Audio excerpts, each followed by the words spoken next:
Hello મિત્રો, કેમ છો? બધા મજામાં હશો? આપણા આજના નવા વ્લોગની અંદર તમારું સ્વાગત છે.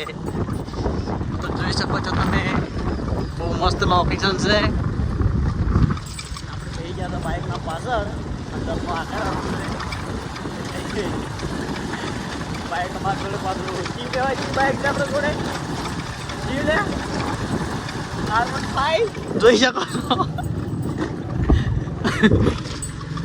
R15 બાઇક છે અમારા પાસે. R15 ની નિંજા 89 તો જેડે દાદા પાસે પેટ્રોલ પડી જાય એવું કંઈ નહીં. તો ભાઈ ઘણું થઈ ગયું. બહુ મજા પરા અંદાજ એટલે અમારા ફોન હાલે બહુ બધે જો એકદમ નેળિયું છે. હા ને હવે આપણા બ્લોગ આવશે પાછા, એટલે સપોર્ટ કરજો. ખતરનાક.